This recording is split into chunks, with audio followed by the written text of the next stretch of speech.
My sister sabotaged my wedding. And now, with her struggles to conceive, my parents want her to share my baby. As a little background, my sister Pam, 30F, persuaded our parents and a few of our family members not to come to my wedding. She believed it was inappropriate for me to marry her while she was divorcing. She turned to lying and spreading rumors to get people to avoid me because the truth alone wasn't enough to make them hate me. My spouse and I recently shared on social media that I am currently in my second trimester of pregnancy. I am 27F. My parents and Pam learned about it in this way, and after we had not spoken for over 3 years, they tried to mend things with me. Why? Pam is sadly unable to conceive due to her infertility. Despite the fact that she has failed multiple IVF cycles, she is adamant about trying again. Pam does not believe that surrogacy or adoption are the best options for her at this time. Since I'm expecting a child, my parents thought it would be beneficial to make amends with Pam so she could spend time with a child who is not directly linked to her. They even proposed that the child have 2 mothers, saying that this would benefit me because I would receive more assistance. My parents really only want to pretend to be a happy family, now that Pam is unable to have children of her own. During the call, I was able to see through their phony politeness. I informed them that I would not accept this idea and that it was completely irrational to expect me to comply. To be honest, it was ridiculous that they even believed I would think about letting Pam act as the mother of my future child. I clarified that they shouldn't have done it because I was expecting a baby and they wanted to give Pam a plaything, but rather because they truly loved me and were sorry for how they treated me. They took issue at what I said, claiming that Pam was prepared to volunteer for her future niece or nephew and that they were just providing assistance because they knew I would require assistance when the kid was born. They said I was being too harsh and that it was all perfectly innocent. I replied that my husband and in-laws were already providing me with all the assistance I required because I was the mother. They should keep avoiding me in the future if it was easy for them to do so in the past. Here's where I might have gone too far. I suggested that Pam might not be able to conceive because she was a horrible person and wouldn't be a good mother. My parents, a few family members, and of course Pam herself sent me a ton of texts after that call. They all demand that I should apologize to them, claiming that what I said was needless and unkind. I shouldn't kick people when they're already down, they say. The issue is that I can still clearly recall every event leading up to my wedding, and I harbor deep animosity toward Pam for her actions. I find it hard to feel bad about what I said. To put things in perspective, while I was organizing my wedding, Pam had already been married for 2 years. Prior to their marriage, she and her ex-husband had been dating for 3 years, and she had always understood his desire to live a childless life. When they began talking about their future after a year of dating, it was among the first things she brought up to our parents. Even though I was in the room at the time, they continued their chat as usual, acting as though I wasn't there. Another problem is that even as a child, Pam and I have never gotten along. She has always been the beloved daughter of our parents. When we were younger, we used to quarrel a lot, but eventually we just learned to ignore one another. She therefore knew for a fact that she wanted children in the future, even if she was telling our parents that her ex-boyfriend preferred a childless existence. In the end, they agreed to bring up the subject again when they were married, and she hoped that by then, he would have changed his mind. She tried to persuade him to have children, but he refused to change his views, and they started fighting a lot. She would frequently look very distraught at family gatherings and tell about how hard it was to stay with him all the time. Her decision to wed a man who had made it apparent that he didn't want children was, in my opinion, her fault. It was she who thought she could make him reconsider. However, she had no right to hold him responsible when she was unable to. Naturally, I kept all of this to myself since I knew it would just cause more problems. I tried to persuade him for a few months before my parents informed me that Pam had returned to live with them permanently following a heated argument with her husband. They told me there was no way out of it at this point. My spouse and I had just begun making deposits for our wedding at this point. After almost 4 years of dating, we had been engaged for a few months. We had waited until we were both comfortable in our employment, even though we had been prepared for marriage for a while. My parents therefore told me that they wanted me to put off my wedding forever when they told me that Pam and her husband were going to divorce. They didn't want me to marry Pam at the same time she was divorcing in order to offend her. They said that Pam already had it difficult because she had to postpone her intentions to have a baby. They said that I should not forward with my wedding in order to spare her feelings because she truly wanted to become a mother.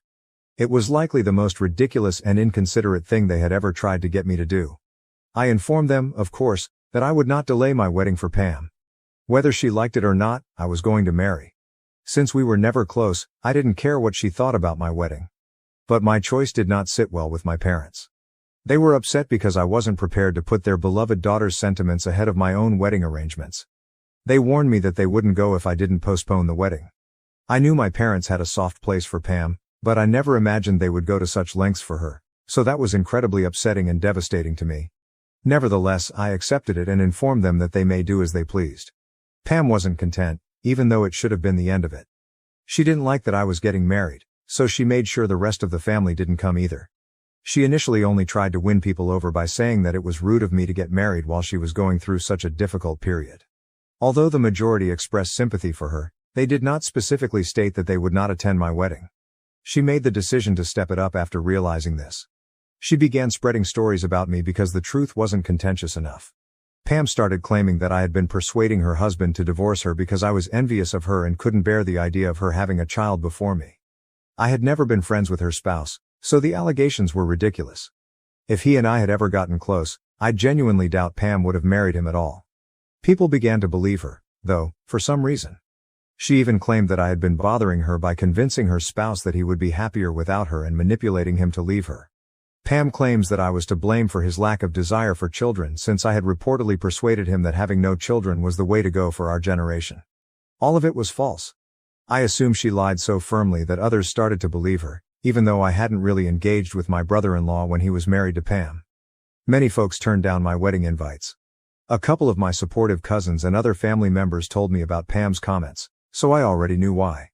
I wasn't shocked to learn that no one provided me with a detailed explanation for their refusal. Only a few relatives and a few individuals from my side of the family came to my wedding. Everyone else was either a friend or a co-worker. On the bride's side, the attendance was dreadfully poor. In the weeks before the wedding, I recall being really furious about all of this. Many individuals had already made up their minds, and some had even blocked me, but I knew I could try talking to them and being honest. I didn't bother because it would have been my word against hers. Fortunately, my spouse, friends, and in-laws were there to support me on the wedding day. I barely noticed that so many of my family members weren't present because they made sure I had so much fun. I haven't forgiven Pam for what she did though, simply because I had a good time on my wedding day. She was vengeful and vicious in what she did. She made sure I wasn't happy just because she didn't get her way, which was quite typical of her. She had been like way since she was a child, but most people get over those habits, especially by the time they are in their late 20s. Regretfully, I am unable to say the same for her. I cut her and my parents off entirely after that incident, and my animosity toward them only deepened. I saw Pam's ex-husband for the first time since their divorce around a year later. One day while my husband and I were out to lunch, we noticed him eating with some of his coworkers. We weren't expecting him to greet us, so it was a little awkward, but he approached our table, congratulated us on our wedding, and expressed regret for not being there. He clarified that it was because of my sister's predicament. We were also courteous because he was chit-chatting, and my husband even made a joke about how he might as well have come because Pam didn't show up. Pam's ex-husband then appeared truly perplexed. At that point, we began discussing the events leading up to the wedding. He revealed how Pam had repeatedly postponed the mediation sessions and postponed the divorce by claiming she was too preoccupied with getting ready for my wedding. When her ex-husband learned she hadn't even gone, he became perplexed. Her sudden interest in my wedding had surprised him, but he had refrained from confronting her because he didn't want to accuse her of postponing the divorce out of fear. He just dealt with everything as calmly as he could. We discussed the facts after he gave us his version of events, which included Pam's failure to attend the wedding, her spreading false information about me, and her accusation that I was attempting to end her marriage. After expressing his shock that Pam would act in such a manner, he revealed the true cause of their split. It was a far deeper issue than a dispute over having kids. After months of arguments about whether or not to have children, her ex-husband finally began to take her point of view into consideration and was on the verge of changing his mind. She told him something that made all the difference the day he made the decision to talk to her about it. She appeared ecstatic when he informed her that he was at last prepared to think about being a parent. Then, in what she believed to be a jest, she said that he would have had to accept it sooner rather than later, even if he hadn't been prepared. She acknowledged that she had surreptitiously stopped taking her birth control pills without notifying him when he asked her to explain. She might have gotten pregnant if they had kept going that way, making plans for him to simply deal with it. He was unable to accept this perverse scheme. She had deceived us into believing that their disagreements were solely about having children, but in reality, their most recent dispute had been about her treachery. Pam made an effort to make it seem lighthearted, but it didn't make her actions any less serious. In essence, she was attempting to trick him into becoming pregnant so that he would be forced to accept the pregnancy at any time. My husband and I were more clearer on why she had behaved so erratically around the time of our wedding after that talk with her ex-husband. She was aware that she was to blame for her divorce. She could have kept it to herself and none of this would have occurred, even if she had taken the risky decision to stop taking her birth control. She may have even given birth to a child with her spouse, but she ruined everything for herself before venting her frustration on me. I became much more resentful of her after discovering all of this. I had the option of telling my parents and other family members the truth, but I decided against it. I had already severed my connections with people who hadn't been at my wedding by that point, and to be honest, I just wanted to get on with my life. I made the decision to remain silent and continue. But to be honest, I don't feel bad about what I said because I hate her so much. I genuinely think it's fortunate that she hasn't been able to have children because I don't think someone with her personality could be a decent mother. The fact that she and my parents only contacted me because I am pregnant and they wish to play happy family with my unborn child further bothers me. That simply will not occur. Regarding the notion of my child having two mothers, I concur with my in-laws and my spouse that it is not essential. People's reactions to my comment, especially those with whom I get along, are the only reason I'm even slightly unsure. So am I the jerk for suggesting that my sister might not make a good mother, which is why she hasn't been able to conceive? In response to inquiries, Pam has not remarried and, to the best of my knowledge, is not currently seeing anyone. Although I don't know much about her personal life, I've learned from friends and family that she is totally unmarried and that her primary goal at the moment is to have children. You can guess why she isn't interested in adopting a child or using a surrogate. In my opinion, it's because she feels that a child isn't truly your child unless you've given birth to it yourself. She has been trying for over 3 years, including when she tried to conceive with her spouse and when she used donors for IVF following the divorce. So far, nothing has worked for her. Most people would think about other choices by now, but she isn't interested. And that's her decision. The fact that she and my parents only tried to reconcile after I revealed my pregnancy is what truly seems odd. The remark about two mothers stuck with me. Additionally, you all observed that they made particular reference to the fact that this baby would be linked to her by blood. Technically speaking, my child would be her blood relative because she is my biological sister. However, bringing it up while trying to make amends is odd, and their actions simply gave off a disturbing, almost baby stealer atmosphere. I'm afraid she'll start projecting and acting like the mother if I do try to forgive her and give her some contact with my child. I can't allow that to occur.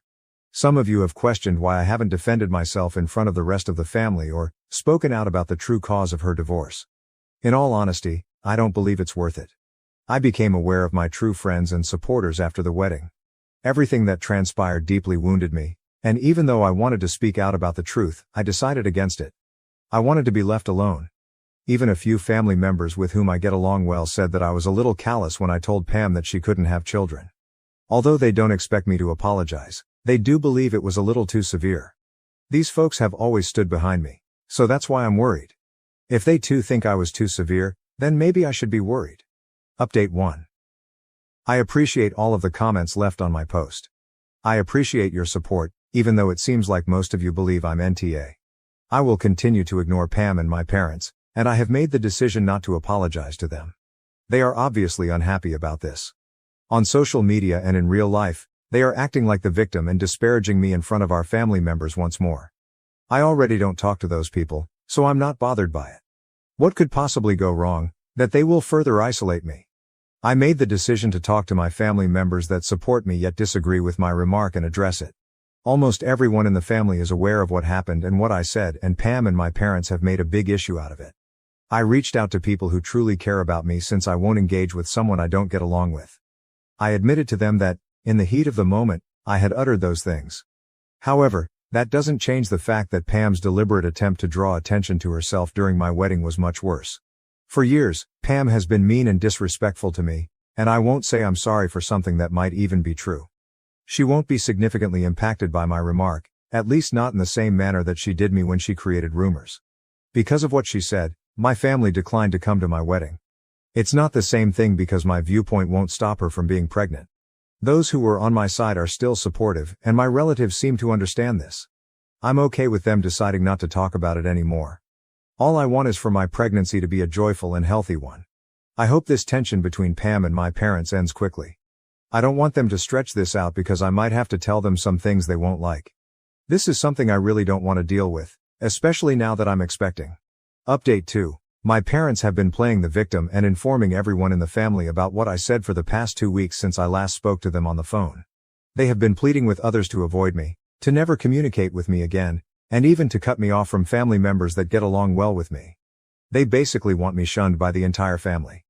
My parents haven't been successful in their strategy though, because as I indicated, I was able to work things out with the people I care about.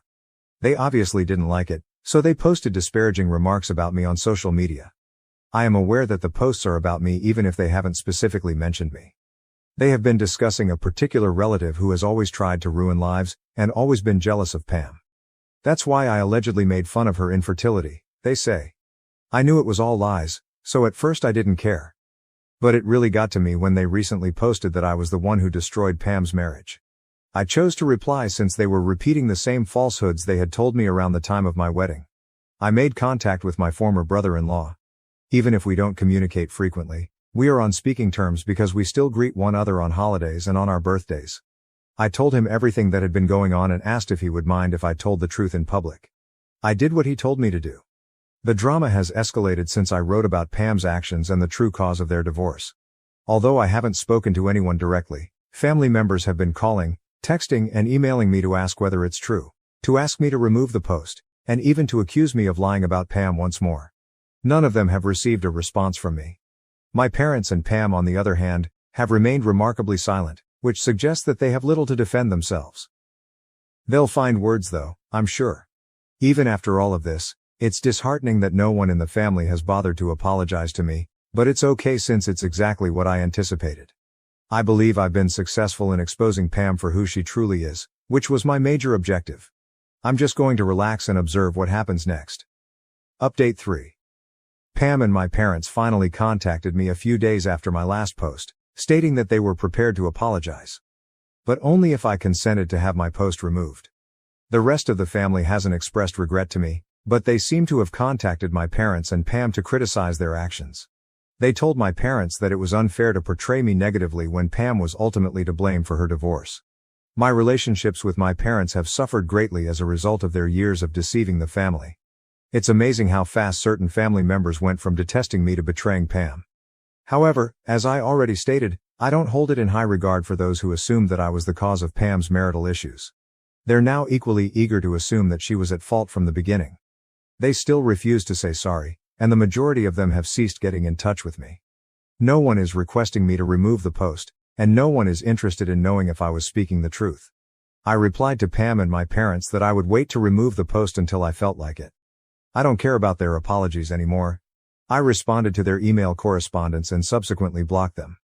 They haven't made an attempt to get in touch with me since, but this morning I made the decision to remove the post, not for them, but rather because I don't want my social media accounts to be overflowing with posts about unimportant people. Retaliation isn't beneficial, and as I mentioned, I want a pleasant and healthy pregnancy journey. Furthermore, I believe that's sufficient punishment for Pam and my parents because they are who they are. I have family and friends who truly care about me, and my spouse and I are content. I really only need that. It doesn't really matter what my sister and parents are doing these days.